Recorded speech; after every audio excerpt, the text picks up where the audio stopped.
पुढची महत्त्वाची बातमी बघूया। उद्धव ठाकरेंनी उद्या होणाऱ्या भारत-पाकिस्तान मॅचवरून भाजपावरती जोरदार प्रहार केलाय।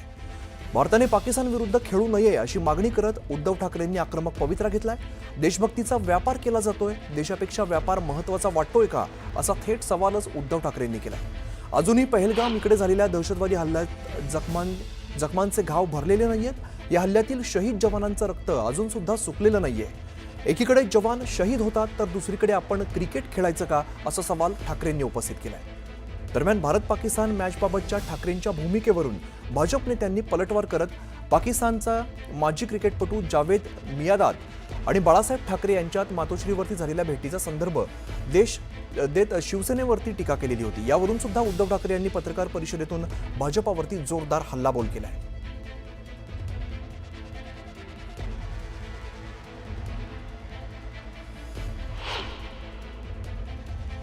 तुम्हाला सगळ्यांना कल्पना आहे की ऑपरेशन सिंदूर केल्यानंतर जगभरामध्ये आपल्या पंतप्रधानांनी सर्वपक्षीय शिष्टमंडळ पाठवली होती। कशासाठी? तर आमची लढाई आतंकवादाच्या विरुद्ध आहे आणि आमच्या देशात आतंकवाद पाकिस्तान फैलवतो आहे।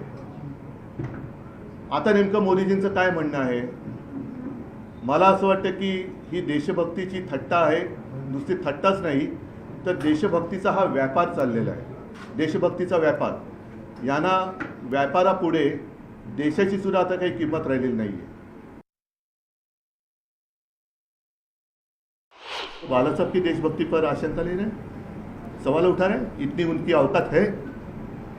इतनी उनकी औकात है क्या बाला साहब की देशभक्ति पर आरोप लगाने की? इतनी औकात है भाजपा की? पहले आप वो, मैं तो कहता हूँ औकात में रहे।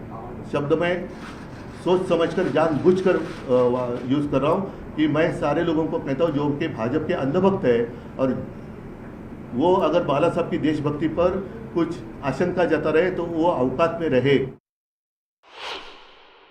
तुम्ही जेव्हा म्हणाल त्यावेळेला पाकिस्तान मुर्दाबाद म्हणायचं, तुम्ही जेव्हा म्हणाल तेव्हा पाकिस्तानला तुम्ही मिठ्या मारायच्या।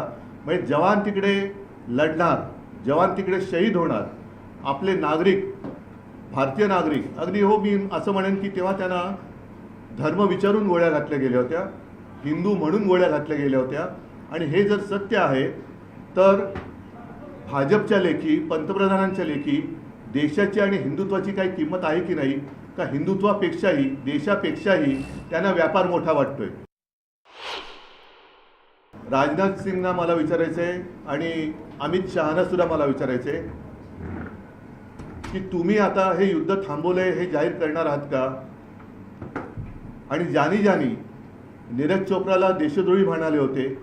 अगदी आपल्या सोफिया कुरेशी ज्या लष्करातले एक तडफदार महिला अधिकारी आहेत, त्यांना हे मी गदडे शब्द वापरतोय, नालायक शब्द वापरतोय, भाजपचे अंधभक्त हे पाकिस्तानची बहीण म्हणाले होते, आतंकवादियों की बहन म्हणाले होते।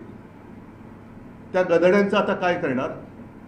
आणि पाकिस्तान बद्दल आपली नेमकी भूमिका तरी काय आहे? रविवार आहे, उद्या संध्याकाळी मॅच आहे। उद्या सकाळी साधारणतः 11च्या सुमारास राज्यभर शिवसेनेच्या महिला आघाडीतल्या सगळ्या कार्यकर्त्या या मोठ्या चौकात जमतील आणि एक मोठ्या डब्यात सगळ्या जणी सिंदुराच्या पुढ्या त्याच्यात टाकतील आणि हे सगळे डबे राज्यभरातून मोदींना त्यांच्या पंतप्रधान कार्यालयामध्ये नजीकच्या पोस्ट ऑफिसमधनं, कारण त्याच्यात खाजगी कुरिअर नेते जात नाही, त्याच्यामुळे ते जे काय अधिकृत मार्ग असेल त्या अधिकृत मार्गाने पंतप्रधान मोदींना हर घर से सिंदूर आता उद्या आम्ही पाठवणार आहोत। जावेद मियादाद इकडे आले होते किंवा आला होता, त्याला तोंडावरती ठामपणाने बाळासाहेबांनी सांगितलं होतं, हिंदू हृदय सम्राटांनी सांगितलं होतं की हे सगळा फालतूपणा बंद कर। जोपर्यंत पाकिस्तान आमच्या देशाशी नीट वागत नाही तोपर्यंत क्रिकेट वगैरे मी माझ्या देशात होऊ देणार नाही। तर नितेश राणेंनी उद्धव ठाकरेंवरती टीका केली, ते नेमकं काय म्हणाले आपण बघूया। झंडे फड़काए गए, हरा गुलाल उड़ाया गया, सर तन से जुदा जैसे नारे यही उद्धव ठाकरे के सांसद के लोग दे रहे थे। तभी इनको पाकिस्तान के ऊपर अपना गुस्सा समझा नहीं। अभी इसको भारत के ऊपर बहुत प्यार आ रहा है। यही उद्धव ठाकरे के महाविकास आघाड़ी के सरकार के वक्त अगर वो सरकार 5 साल टिकती ना तो यही उद्धव ठाकरे ने मालवनी के जो आमदार है असलम शेख, उनको राज्य का उप मुख्यमंत्री बनाने का शब्द दिया था। और मोदी जी को और हमारे भारतीय जनता पक्ष के हमारे अमित शाह जी को और राजनाथ सिंह जी को ना इनकी सर्टिफिकेट की जरूरत नहीं है। ये जिहाद हृदय सम्राट है, ये उद्धव खान, ये क्या बोलेगा मेरे को। तर मल्टीनॅशनल टुर्नामेंट ACC किंवा ICC घेतात, त्यामध्ये भाग घेणं प्रत्येक देशासाठी आवश्यक असतं, नाहीतर टुर्नामेंटमधून बाहेर पडावं लागतं आणि पॉईंट दुसऱ्या संघाला मिळतात. त्यामुळे मल्टीनॅशनल स्पर्धेत खेळावंच लागतं, असं केंद्रीय मंत्री अनुराग ठाकूर म्हटलेत. मल्टीनेशनल टूर्नामेंट जहां पर ACC या ICC करवाती है, वहां पे किसी भी देश के लिए मजबूरी या जरूरी हो जाता है भाग लेना। अगर वो नहीं लेंगे तो टूर्नामेंट से बाहर हो जाएंगे, उस मैच को छोड़ना पड़ेगा, तो वैसे दूसरी टीम को उसके पॉइंट्स भी मिल जाएंगे। तो इसकी बजाय जो आपकी प्रतिबद्धता है, चाहे कोई भी खेल है, उसमें मल्टीनेशनल टूर्नामेंट में आपको खेलना ही पड़ता है। लेकिन बायलैटरल टूर्नामेंट भारत पाकिस्तान के साथ नहीं खेलता।